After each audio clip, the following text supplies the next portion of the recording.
Shut up! Nee stumbled down the instinctive path to his house, his voice a keening whine in his throat. God, everything was going wrong. Going so wrong all over again, and it was his fault again. I knew it all along. There is no happiness for you, Johnny boy. There never will be.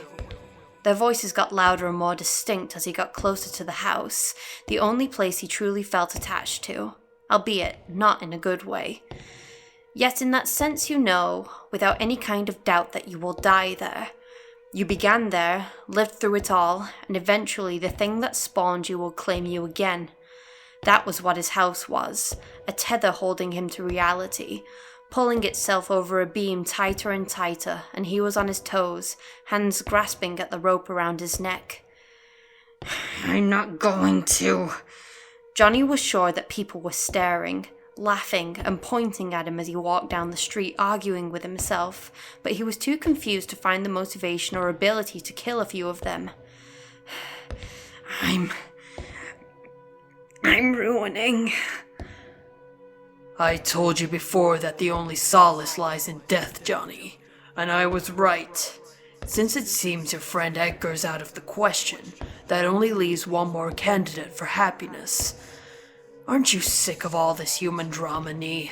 Sick of the games that you've been playing in an effort to win? I told you couldn't win, Johnny. Wait a minute, Johnny. I'm afraid I have to disagree with my friend here as usual. You may think you've ruined things, but in reality you've done no such thing. What the fuck are you talking about? Johnny lashed his arm out to one side, knocking over a woman who had been following him a little too closely. He didn't even notice her. He fucking hates me! He has to hate me! Why is that, Johnny? If you can't understand yourself, I at least can. You did that on purpose, didn't you? Yelling at Edgar and leaving his house in the perfect example of a hissy fit. That was done purposefully. Not helping. Johnny, without paying a great deal of attention, pushed someone who lingered too long in front of him out of the way. Normally, after he had dragged the staring interloper back to his house, he would have explained to that person why he felt their forthcoming extermination necessary, but at the moment all he could feel or respond to was simple, unencumbered violence. You're not helping, F. You wanted perfection, Johnny, remember? You wanted to have a perfect relationship. And a few minutes ago, that was exactly what you had. Johnny threw open the door to his house, watching the doorknob slam into the weakened plaster. It left a roundish hole. And then You did this on purpose. You don't want to kill him, so you're prolonging the path to perfection. Fuh! The styrofoam creature had found physical voice now that Johnny was present to see and hear him. It ventured forward towards Johnny, who had collapsed on the couch. You're so desperate, F. It's sickening. Desperate? Me? His counterpart joined Psycho Doughboy near Johnny's form. You're the one who's desperate. We're so close and you can't wait a few measly days. I'm not going to wait, and I don't want to wait. You want this, not me. I'm tired of babysitting this emotional train wreck of a person, and yes, I'm talking about you. D-Boy glared as Johnny looked up at him. Johnny didn't even emotionally react, only letting his face rest again on his arms. It's disgusting and degrading, and the sooner it's over with, the better. Isn't that right, Johnny boy? Why can't I be normal? Johnny's voice was strained and tight, his hands moving to clutch at the back of his neck, leaving red lines where his short nails dug into skin. His entire body clenched and his muscles trembled as Johnny struggled to find some way, something, or somewhere that he could vent his frustration. Why does this always happen to me? You do it to yourself, Johnny. Mr. F's tone originally was admonishing, but was altered halfway through into something resembling comfort. D-Boy made a scoffing noise at his other half. Johnny, I've told you before and you never listen. You always back away with some ridiculous nonsense about how you're invincible, about how you can't die. Well, prove me wrong now, Johnny. You've got nothing left to live for anyway. Everyone hates you, even yourself. If you're really reaching for examples, even me. Johnny, I know this is a rather emotional period for you, but don't do anything stupid. I'm very close to what I want, and so are you. Mr. F's words were short and somewhat admonishing. Don't let D fool you. There are things waiting for you if you don't kill yourself. There are great things. Why don't you call Edgar? I'm sure he's waiting for you. I bet he completely understands. It was obvious that Mr. F was lying. Johnny at this point did not care, tearing at the back of his neck viciously as his mental battle raged in physical form. The pain wasn't able to block them, wasn't able to silence them, and Johnny's thoughts could not even make coherent sentences. A rambling series of words that slipped away before he could grab them in his desperate attempt to express himself somehow. You're confused, Johnny. Why don't you get something to eat? I bet a brain freezer would cheer you up immensely. Mr. F ventured to put a hand on Johnny's back. Get your mind off this and on to better things. You could go visit the high school and kill one of those annoying kids who laugh at you. Get some blood on your hands, Nee. It does a body good. Always with the distractions, F. Mr. F withdrew his hands and stared at D-Boy, who was gesturing towards the sky. Meaningless distractions. A minor release, a little happiness, and then what? That descent into darker feelings. Speed bumps on an inevitable journey to absolute misery. Are you listening? D-Boy looked at Johnny for a response, but the blue-haired man was still mumbling into the couch cushion and clawing at himself. Kill yourself, Johnny. End this vile ride. End it all and finally find some peace. That's what you've wanted all along, and that's what you wanted from Edgar. You're not going to get it any other way. Just be quiet. Just shut up. The couch cushion muffled choked, ragged words as Johnny curled into a fetal position. D-Boy did not hide his distaste. You can't hide anymore, Johnny. You make me sick. Always so close, always inches away, and something in you turns back. I'm sick of your cowardice. Johnny, you know me. I'm your friend. Mr. F quickly took advantage of his partner's hostility. I want the best for you. Go out and have some fun. Go out and smile again. For me. Go outside for me.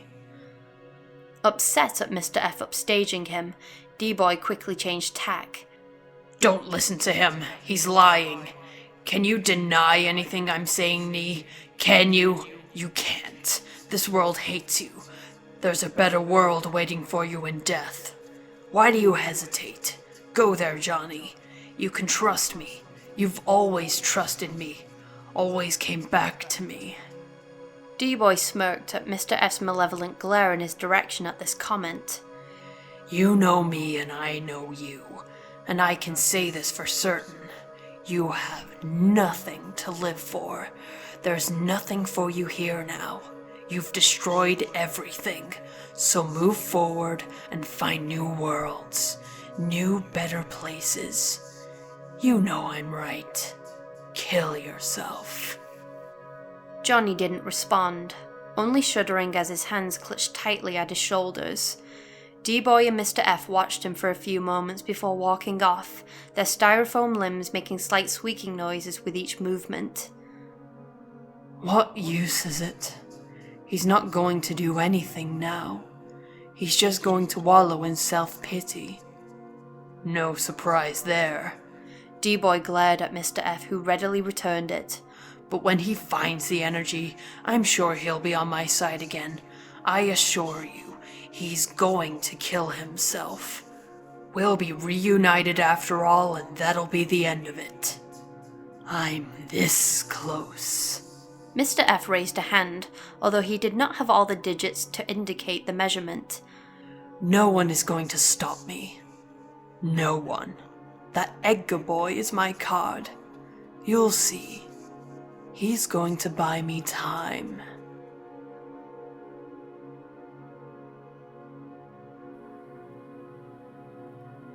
Edgar remained on his bed, staring at the blurry area where Johnny had departed for a length of time he could not exactly quantify. When he finally did move, his arms and legs felt stiff and moved jerkily, and were immediately accompanied by the uncomfortable prickling sensation of renewed blood flow. He picked up his glasses and put them on before stepping off of his bed. He sighed softly to himself as he walked towards the door. Is he really gone? Most likely. Edgar opened the door cautiously and, sure enough, his apartment was empty. Although Johnny had apparently been rather busy after Edgar had gone to sleep. Most of the books on his shelf had been pulled down and scattered on the floor, open to seemingly random pages. Some of his drawers had been pulled out and their contents spread over tables and desks. On closer inspection, he noticed that all of his pens had their caps removed. Odd. The TV was still on, although in a low volume. He could faintly hear more noticeable syllables as actors spoke, but the whole sound had faded back into a comfortable hum. All the lights were on as far as he could tell. Apparently, Johnny had gone exploring when Edgar had left. He opened a closet to find its light on, but its contents mysteriously undisturbed. Why would he turn on a light only to close the door on it? It probably meant something to him, considering you don't have an exactly stellar record in the understanding me department. I doubt any of your guesses could be more valid.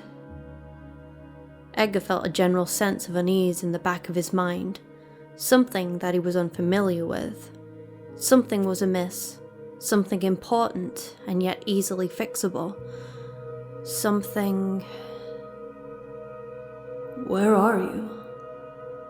What? Are you near my bed?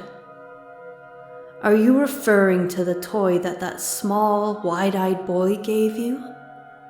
Squee, yes. Where are you? Hold on. You're asking me where your little toy is. Why? Is that how this is going to work?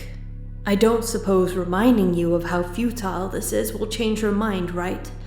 Reminders of how I'm a part of you, a mental piece of yourself. Would any of that change your mind? Because, to be perfectly honest, I think this is bordering a little on the crazy cat lady side here, Edgar. You really don't want me to do this, do you? Why is that? Obviously because it means you're going insane. You've personified me enough, haven't you?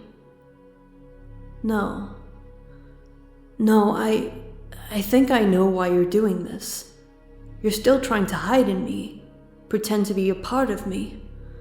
I'm not falling for that because I know you aren't a part of me anymore. Implying that at some point I was. Do you see what I'm getting at? Where are you? You mean, where is your little Scriabin toy? Scriabin. Yes, that is in fact his name. I'm glad you were paying attention. Edgar smiled to himself at the excessive sarcasm in his mental voice's tone. He was defensive, struggling. He had him now. He knew it. Your name is Scriabin. You're giving me a name, Edgar. This is not a good sign. You know that, right? And now I'm one step closer to getting rid of you. Just pull you farther out of myself and eventually I'll go back to normal. I'm sorry, but that has to be one of the funniest things I've heard yet. There's no more normal for you, Edgar. Not while all the lights in your house have been turned on, and there's some homicidal maniac wandering the streets out there with a bizarre connection between love and death and you. How are you going to sleep tonight? Scriabin, where are you? Edgar paused in the hallway, waiting for his response. He heard him give a soft sigh before the familiar mocking tone was audible again. Fine. I'll play your demented game. But don't say I never warned you. I've been fighting this from the beginning. You just keep giving in. Where are you? I believe your psychotic friend put your action figure in one of the drawers in your bedroom. No wonder he felt so ill at ease. Scriabin had been moved from his appointed place. He should take care of that. As he walked back towards his room, he nearly tripped over an open book that had been left in the hallway. Mumbling angrily to himself, Edgar leaned down and picked it up, glancing at the words for a few seconds before snapping the book shut. I didn't know he liked to read. He seems to read a lot, actually, considering all the books he pulled down. But he seems so interested in television and movies. Excuse me for breaking your enthralling reverie, but I don't think Nee was reading. Edgar unconsciously carried the book with him as he went back to his room. Flicking on the light, he noticed that his room had been tampered with while he had been asleep. Noticeably, his curtains and window were open, which he swiftly remedied. One of his desk lamps had been knocked over, although it did not look damaged. How could he have knocked that over without me noticing? You know, considering with whom we're dealing with, I bet he just put it down sideways because it looked better that way. Edgar sighed and continued looking around. The stack of books near his bed had been toppled, although they were not open, and his closet had also been rummaged through. His clothes still remained in their drawers, although they looked hastily refolded, and the drawers themselves had been left inexplicably open. One of his spare trench coats was on the floor next to a few empty hangers. Do I really sleep that heavily? Edgar mumbled to himself as he opened one of the few closed drawers. Scriabin's plastic form greeted him, both of his arms now directed straight upwards. Johnny must have played with it while he was asleep. I wonder how long he was in my room before he spoke. Edgar shivered slightly as he replaced Scriabin by the phone. The feeling resided, finally, and Edgar felt as if he could relax. Fixed. Look at that book. Edgar finally noticed what he had been holding in one hand. It's a book. I don't see what's so peculiar about it. Edgar grumbled to himself as he began flipping pages without paying a great deal of attention. The book had a single blank page in the back, typical of the printing process. When he reached it, Edgar stopped. Scrawled across the page were random sharp lines, zigzagging across the paper with such violence that it had left physical imprints. There were a few grooves that he could feel when he ran his fingers over them that had no markings to accompany them. A black, jagged mess. I think he was testing your pens. Why? Well, why don't you get the other books and find out? Edgar sat silently for a while, plotting out his next actions carefully, and put down the book purposefully on his bed. He would systematically pick up all the discarded books in all the rooms and, after organizing them by length, go through them one by one, checking for any other signs of Nee's presence. You really are a piece of work, aren't you, Edgar? Edgar put his plan into effect with a simple-minded focus, struggling to quiet his general fear of what the books could contain. Dates for his impending death, methods, or just all too personal looks into Johnny's mind. There's the problem, Edgar. Do you really want to know what goes on in Johnny's head? It frightens you, doesn't it? That's hardly a scientific way of looking at things. Edgar ignored Scriabin as he made his way back to his room, arms full of books of varying lengths and sizes. Quick perusal discovered that Nee had experimented with several books before apparently he found a pen he liked. In the particular book where this was located, The scribbles and jags had formed coherent words, although they were disjointed and made no sense. A few syllables, random letters thrown together, Johnny's name. Finally, he found a book with actual legible writing. It was a printing that had 2 blank sheets at the back. Johnny's writing was cramped and jagged and written entirely in capital letters, occasional spots or blemishes between words from his designated pen. Any space not filled with letters had small drawings instead, or phrases that must have occurred to Johnny after filling a page. "Dear." Edgar closed the book with a twinge of conscience. I don't know if I should be reading these. It's an invasion of privacy. Oh, please.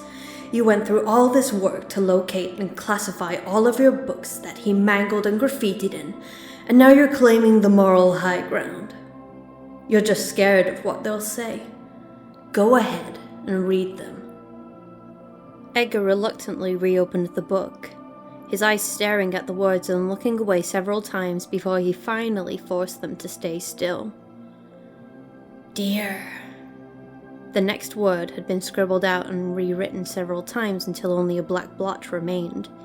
Beside this, with a few lines crossing it out, was the final word that Johnny had apparently decided on. "Dear book, I shouldn't be doing this. These aren't my books. This isn't my house. It's just so quiet here. Felt like I should say something. Edgar went to sleep. He's not going to like me writing in these. Couldn't find any paper though, unless it's in his room. I don't want to go in there yet." The next few sentences were written in larger and angrier letters. "Fuck! Why doesn't this man have any soda? What ungodly manner of house is this?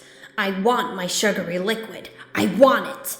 If I can't go out and get it myself, he should have it for me. Why, God, why? Why must I be cursed to be without my precious caffeine?" Although more words scrawled across the opposite page, the sheer ridiculousness of what he had just read caused Edgar to pause. Marvelous. The inner workings of Johnny's brain right here at your fingertips. Is it all you thought it could be, Edgar? I have soda in one of my lower drawers, Edgar thought indignantly. Why didn't he check there? I'm not some godless heathen just because he couldn't find my soda. Yes, Edgar, that is exactly what you should be focusing on right now. Edgar got up and headed for the kitchen, increasingly incensed that Johnny could have ranted so angrily about something that was not even his fault. Despite the ridiculous over-the-top manner of Johnny's small rant, Edgar felt as frustrated at him as if it had been a valid complaint. Smiling as if he'd won the non-existent argument, Edgar found his collection of soda cans in one of his fridge drawers, rolling around freely. See? He should have been more observant. Scriben's words came very slowly. Congratulations, Edgar. You are amazing. Edgar headed back to his room, flipping the pages to where he had last stopped. This house should have a cat in it. I told Edgar that, and he looked at me funny. He's not too good at this sort of thing. His house makes me feel strange. It'd be better if there was something else here other than him. All those obnoxious little cat hairs and that cat food. Not that I would like that. Fucking allergies. I just think that he would. It seems like a nice normal thing for him to have. And this house really needs something in it. It's so quiet. Maybe it's just because I am far away, but I don't think so. Everything talks if you listen hard enough. Nothing talks here, except Edgar. Sometimes even when I don't ask him to. Scared of him. The last line, cramped on the very bottom of the page, along with Johnny's simple initials, ended the small entry. Scared of me? He's scared of me? Why on earth would he be scared of me? Well, let's be logical here. When has Nee ever been frightened? He seemed rather frightened back when we were talking a little while ago. So he's frightened of you. Well, that's not exactly it. I think he was more frightened about how I accepted. No, you're over-specifying the situation. Let's step back and see the forest again. He was frightened about how you felt about him. He's frightened of how much or how you care about him in general. That makes it sound all too personal. I think he's frightened I may reject him. Very true, I won't deny that. But I think you're trying to declassify him again. Pull yourself out to look at it from a logical standpoint. It's not healthy to do that sometimes, you know. It worked well for me so far. Either way, Nee also focuses on how I seem so lonely. So lonely indeed. Edgar doesn't get lonely, does he? I've heard it all before. Let's stay on topic, all right? Nee talks about how this place seems empty. I think that's just because I'm so neat about everything compared to his house. Your powers of analyzation amaze me, Edgar. Either way, he seems fixated on this cat thing. You know what would be funny? If Nee wished he was your cat. That's not funny at all. You should lighten up. Anyway, so far this says that Nee is both frightened of how I feel about him and thinks I'm lonely as well. Rather conflicted, really. Johnny is contradiction. No wonder he ran out of here so suddenly. I bet he had to think. Does put some perspective on things, doesn't it? I bet he wrote more in one of your other books. Go look. Edgar closed the book, putting it in the separate pile he designated for read books, and picked up the next one. This book was one of the rarer kinds in that it had 3 sheets of blank paper at the end, a comparatively large number. There were some large scribbles near the top of the sheet as Johnny tested his pen once again, an unhappy stick figure sulking on one side, and some random jags for reasons Edgar couldn't determine.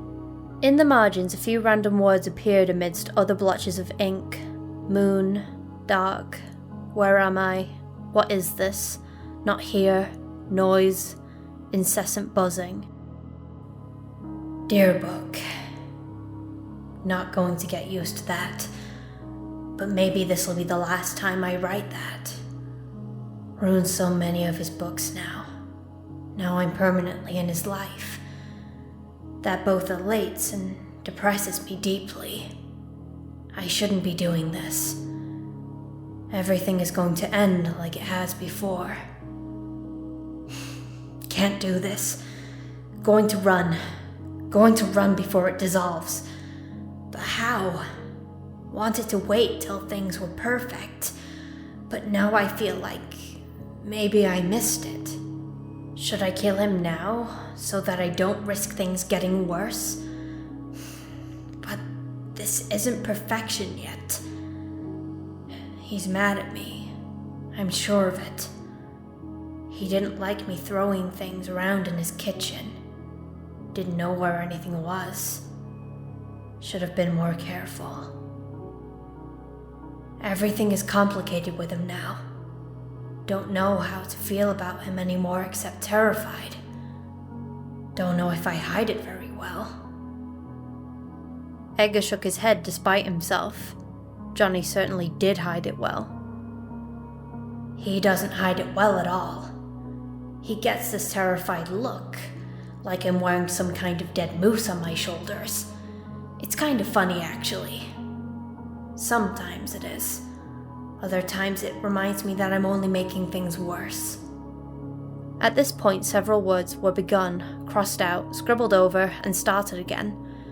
A few of them trailed into nonsensical loops and jagged ends, and others just stopped mid-word.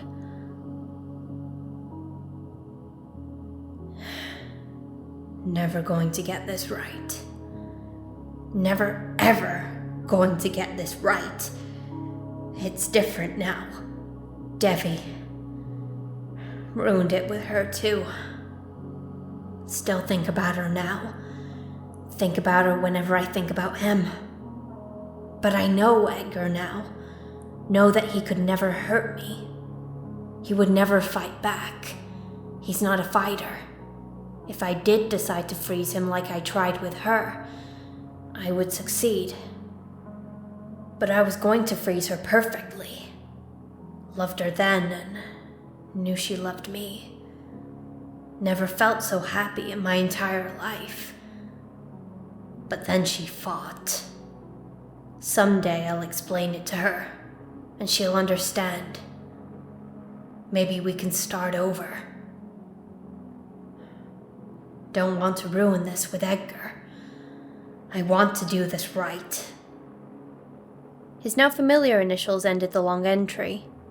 There were a few more scribbles, marked out words, and small circular shapes littered along the page. He felt a wave of pity sweep over him when he thought about what he had just read.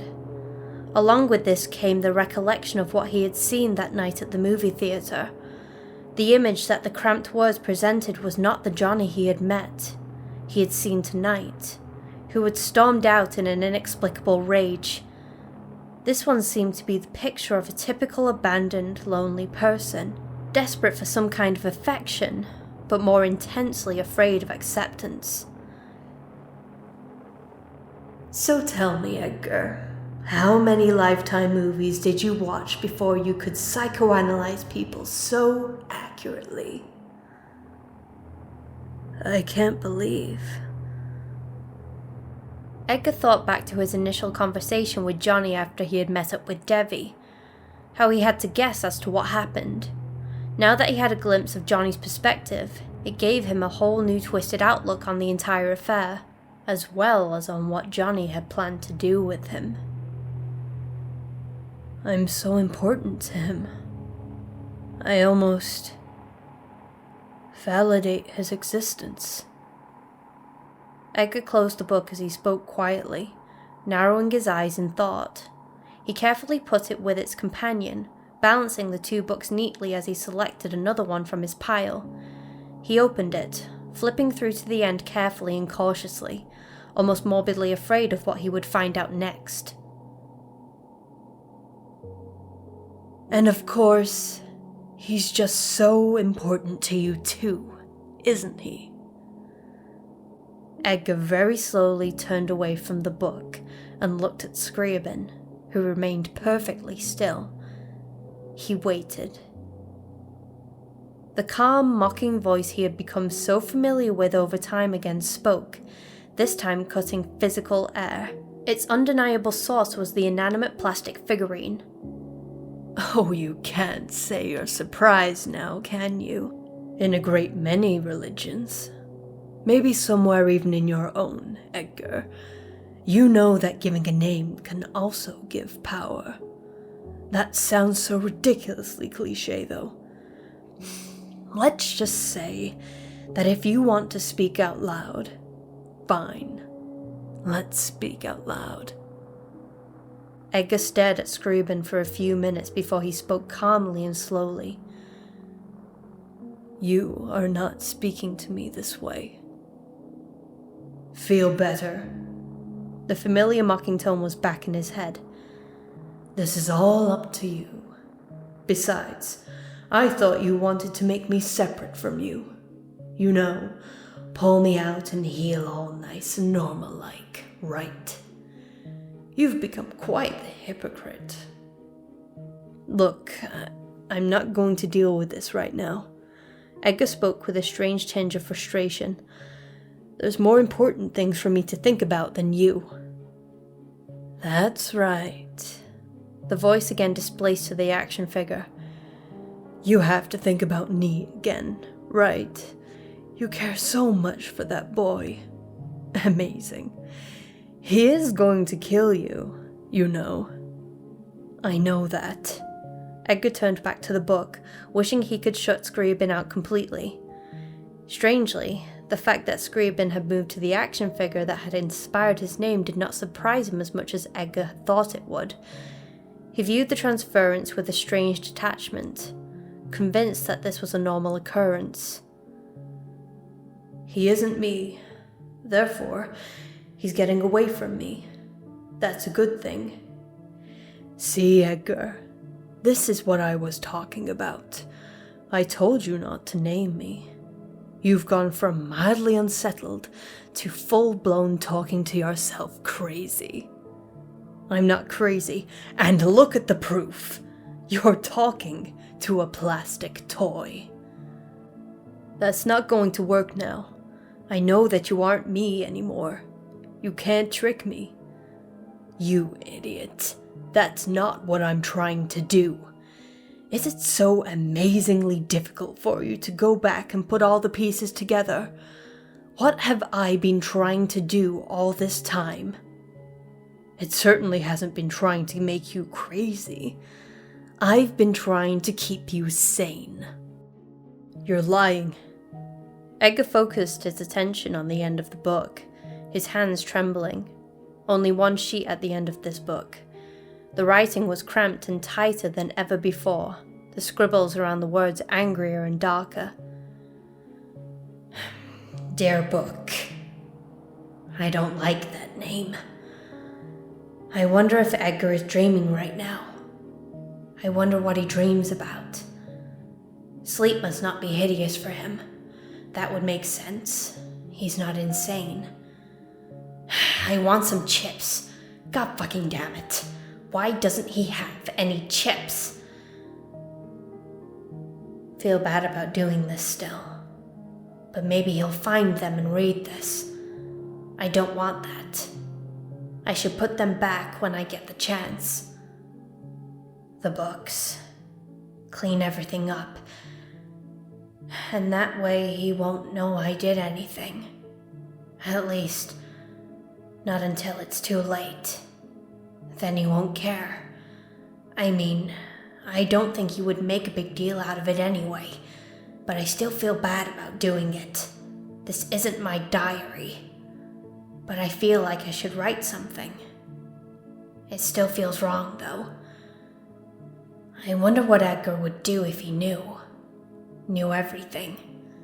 He doesn't really know everything yet because I don't think he'd understand, and I think it would scare him. I don't want him to be scared. That would make things ugly again. He does look really amusing when he's frightened, though, but it's not worth it. It's still kind of funny, though. He seems so normal. So amazingly normal. Maybe he can teach me. Maybe he knows. Maybe in one of these books there's a cure. He's put up with me for so long. He's dealt with everything I've thrown at him so far without cracking or trying to crack my head open. Maybe he knows something I don't. A special thing. Something about me or people like me. Maybe he knew other people like me. Am I not the first? Is that why he wasn't frightened back then? Is that why he isn't frightened now? He says he doesn't trust me yet. That hurt. But I'm going to make him trust me somehow. He has to trust me first before anything better can happen. Have to get him to trust me. I don't know how. He asked me if I hated him. Of course I don't. If I did, he'd be dead already and I wouldn't be trying to do this. What a ridiculous question. I wonder why he asked it. He's so calm about everything. What's it like to be so calm all the time? To never have those hysterical fits I read about in the other entries I made. I wish I brought his coat with me. I like that coat. I like that coat. The first like was crossed out. It feels calm. Maybe I should tell him. If I told Devi, maybe she wouldn't have tried to hurt me. Maybe she would have understood. Edgar's understood everything I've told him so far. I know he'd understand this. He'll nod and look all thoughtful like he does, and he won't punch me in the face. I should tell him. But what if he doesn't? I didn't think Devi would hurt me. What if he does come after me? What if he says no? Maybe I shouldn't. Maybe I should. I hate being indecisive. It's all I am anymore. The end of another entry. Amazing, I wonder where he is now. Reading through such melancholy and confused entries was beginning to have an effect on him, sympathetic emotion clouding his thoughts. His voice reflected this. Maybe at the movie theater or somewhere else he feels safe. Wake up, Edgar. The only place he has that's safe is you. Therefore, you're the most terrifying thing in the world for him. It's not that complicated, is it?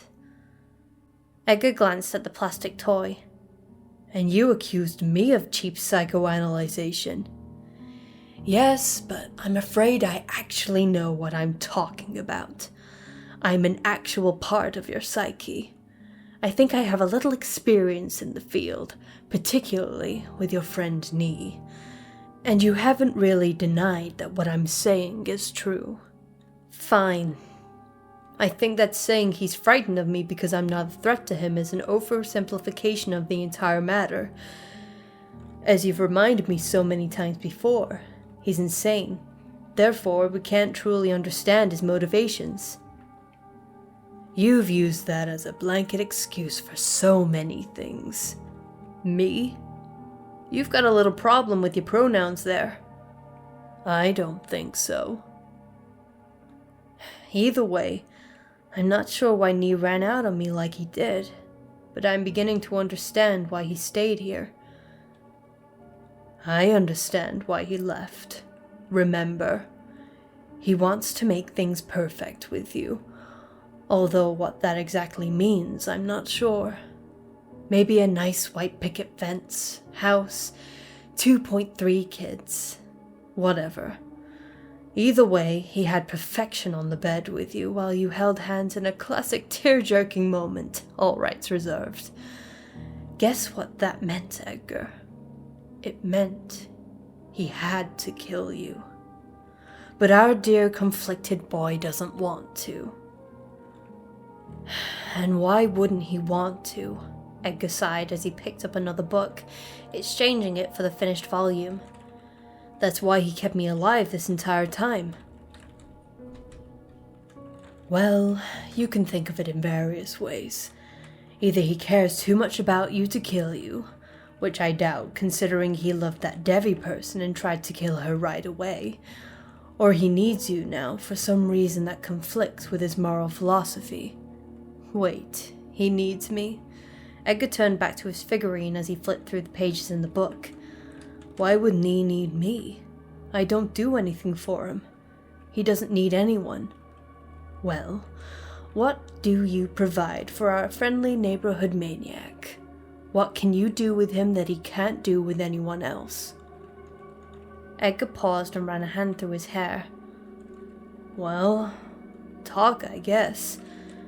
But he mentioned that he has enough mental voices to talk to himself forever. He also mentioned that he was glad to be away from them here. He wanted it to be quiet here.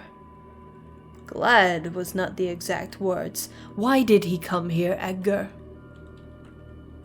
He wanted me to fix him. There's your answer. That's not an answer. What does that mean? Well, it means you have the power to influence his behavior. Or at least, Nee thinks you do. Why would he give that power to me? You don't just give away power, Edgar. It's something you either have or don't have. For example, Nee has power over you. You didn't consciously give it to him, and even if you did unconsciously give it to him, you're not removed enough from the situation to have a logical view on it. Power is immutable and natural. Although Nee has spent almost his entire time with you terrorizing, confusing, and startling you, somehow he thinks you can change him. He thinks you can help. Edgar shook his head slowly. I don't understand why. Well, probably because so far you haven't attacked him like Devi has. In fact, I don't think you've attacked him in any way excepting tonight. You're a doormat, Edgar. Perhaps because he feels so comfortable, he lets himself be changed by you. That still doesn't work, because that means he's giving power to me. And this is all sounding like cheap pop psychology again. Edgar gestured with one hand, regardless of the fact his audience would not be able to see it. I don't understand Nee. That's the understatement of the decade. I still haven't given my last motive yet. Edgar took a deep breath, struggling to calm himself down. All right, what is it? Johnny may have deliberately sabotaged your relationship. Edgar looked back down at his book. And why would he do that? Well, remember how he said it was perfect before? That's what Johnny wanted, right? But what if that wasn't exactly what he wanted? Like he wanted something more. But how could he convince himself that he didn't actually have perfection? That he'd have to try harder? That he'd have to find something to focus on, blow that out of proportion, and use that as an excuse? Therefore, more time for the two of you to spend together, and be delightfully monosyllabic. But why would he do that? He has no reason. If he was happy with me before, why would he put off killing me and ruin his own plan? It makes no sense. Well, let's say that Johnny reached the perfect peak of friendship. You following me? Yes. Edgar could not hide his irritation at Scriabin's snide, condescending tone. Well, maybe that wasn't enough for him. Say he reached that pinnacle and realized how easy that was. Maybe he wants to reach higher than that. Maybe he wants to reach that special level of happiness that Devi inspired in him before. So make a new goal and work for that. Make sure you eliminate your previous statement of victory and move on. Wait. Edgar placed a hand on his forehead, feeling a distinct headache coming on. What exactly are you saying? Are you insinuating that Johnny is trying to make me into Devi? Not my exact words, but you've got the general concept. I think you're missing the big picture here. You tend to do that. Ooh. I felt your heartbeat quicken.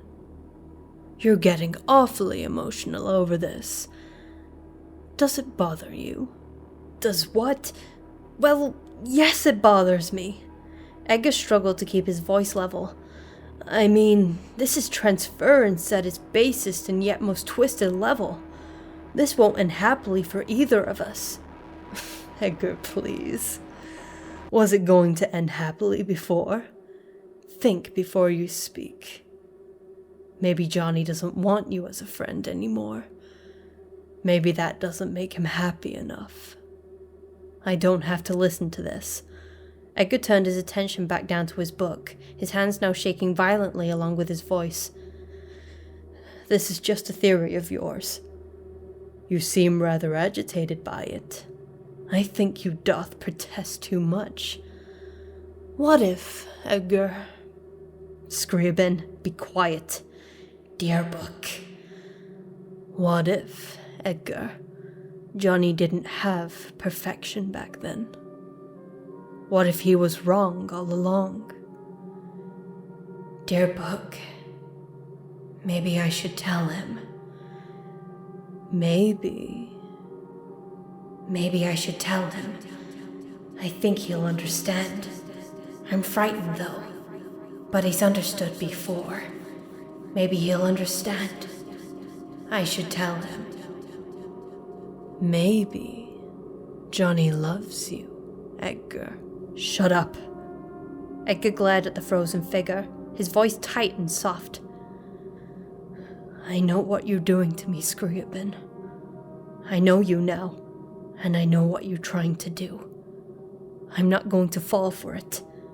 My goodness, that thought frightens you, Edgar. You're breathing fast, and your heart rate has jumped through. I'm going to read now. I'm not listening to you.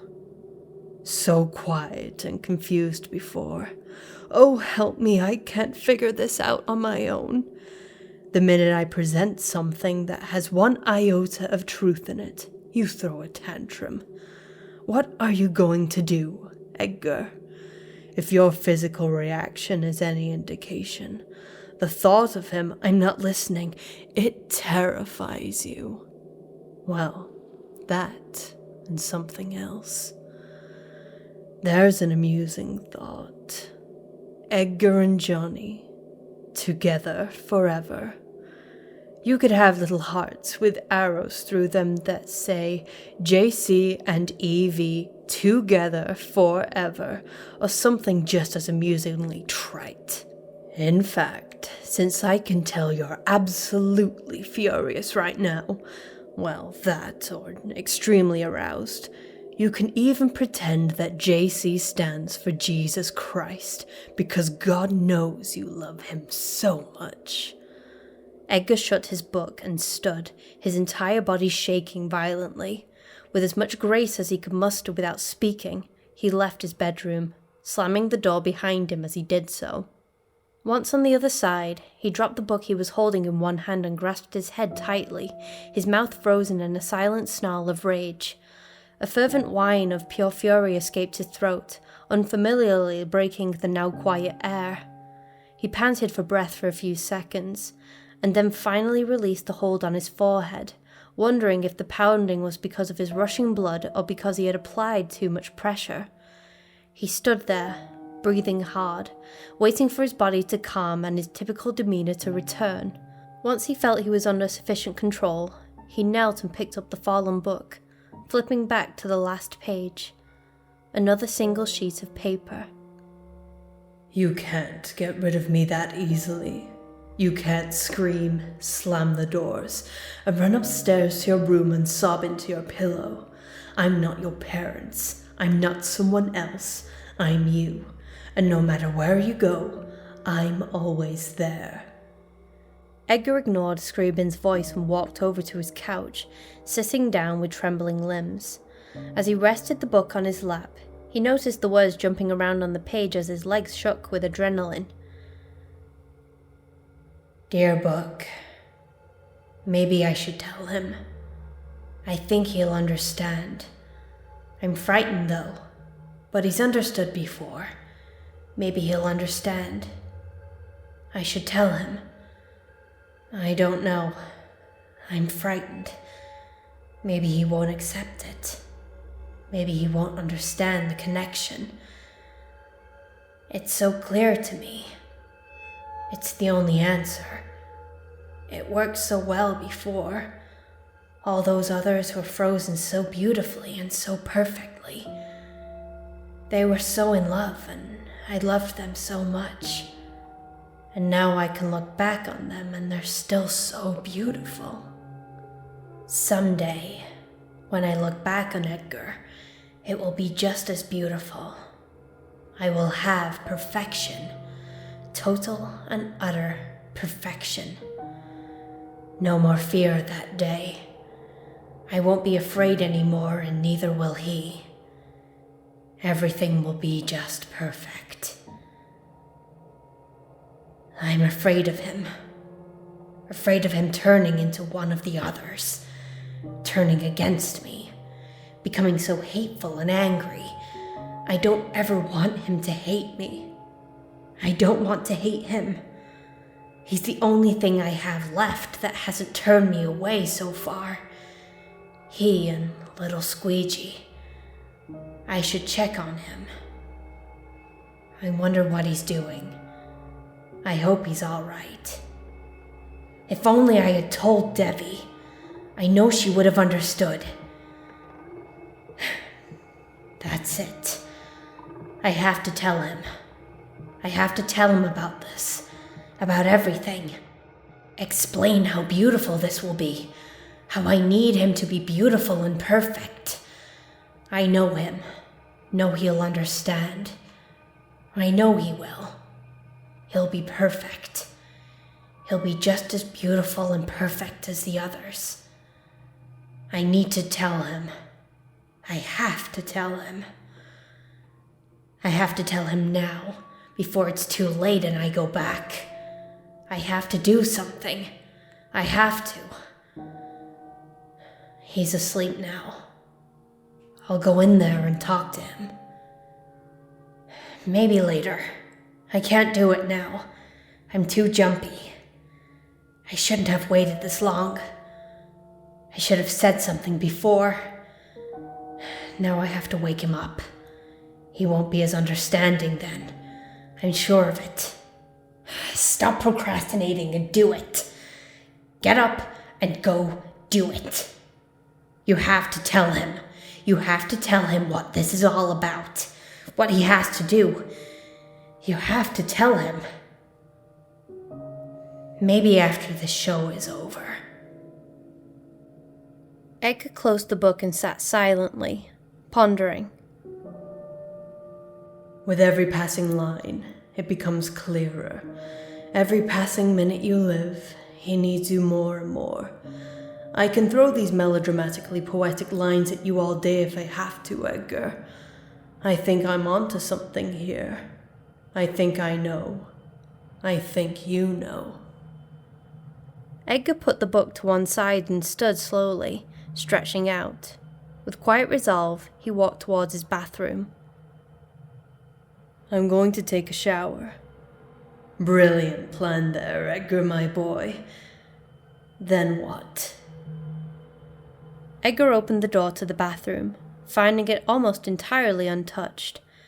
As he ran the hot water and watched steam rise into the room, he glanced at the mirror.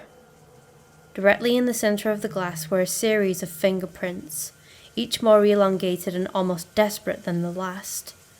At the top, a meaningless scribble in almost impossibly thin lines, no doubt from the edge of a fingernail. Beside that, Johnny's initials were marked, with the thickness of an entire finger pad, into the now foggy mirror. Edgar stared at this silently for a few moments before sighing softly. With the same calm and resolve, he spoke again, knowing that no matter where he was, Scriabin would hear him. Tomorrow, I'm going to go book shopping.